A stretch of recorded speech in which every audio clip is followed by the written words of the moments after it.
Oh my god. I just finished all of the novel recordings. They are so good. And you guys are engaging in a conversation that is wonderful. I absolutely love what you guys were doing. What I need to tell everybody is look at the comments and really take them to heart. There's great comments, wonderful comments that you guys are giving to each other, not just in their substance, that you're saying, oh, this is a really great idea, but have you thought of this? Or have you thought of that? Or this looks really interesting. What you're also saying is, I can't wait to read that book. I love that so much. Thumbs up, everybody!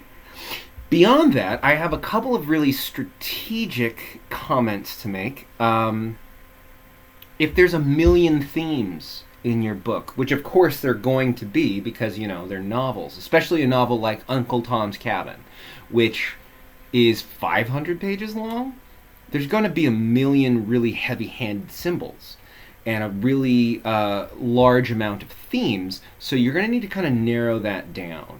You're going to really need to focus on one thing. So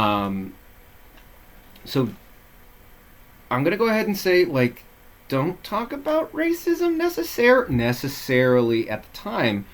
Uncle Tom's Cabin is about slavery. That's what it's about.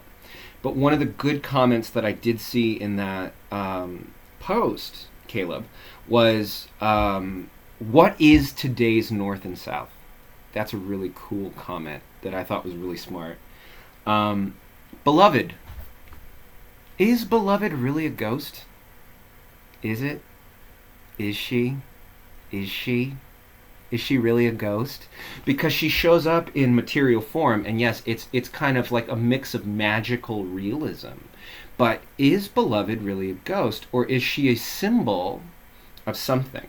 And one of the things that I saw was, is Sithi's memory insignificant? There's nothing insignificant about her memories. She murdered her child because she had to make a choice. That was based on racism and ownership and all of that kind of stuff. When Beloved shows back up, she gives birth to her. She pees for the longest time. That is a symbol of birth. It's the water breaking. This is a real person, or is it?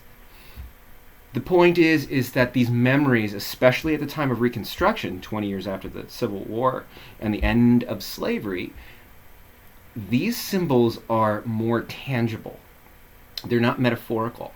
And I think that is exactly what Toni Morrison was getting at. I could be wrong, but maybe that's something to look into. My Sister the Serial Killer sounds like a great book. I can't wait to read it. I've been reading a lot of detective novels over the last couple of years. It sounds really great. There was a comment about, it sounds like it's speaking toward women too much. Is that on purpose, or how do men really get into it? It's a murder mystery. It's a psychological murder mystery. Why wouldn't men like that? Because it talks about women, because it talks about makeup, because it talks about things like that. Let me reply to that comment with a comment of my own. If a book talks about the inner workings of a car engine, or guns, or, I don't know, detection, things that would speak to men, do women have to make the comment that this only speaks to men and that I don't want to read this book? Or will they read that book and understand things?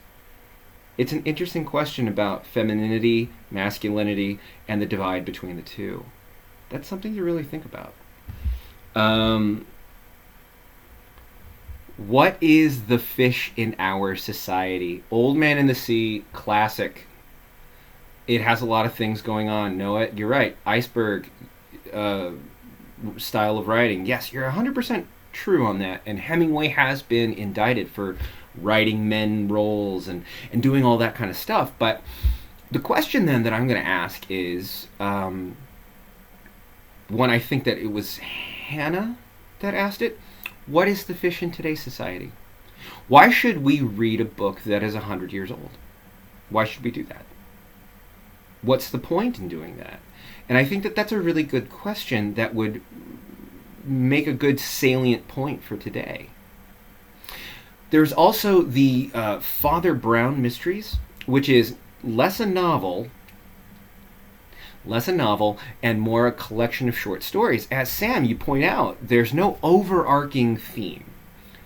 I would argue that with collections of short stories and collections of detective fiction specifically, like those from Agatha Christie, like those from Arthur Conan Doyle, like those from the originator of the detective genre, the 3 Dupin novels, or short stories rather, from Edgar Allan Poe.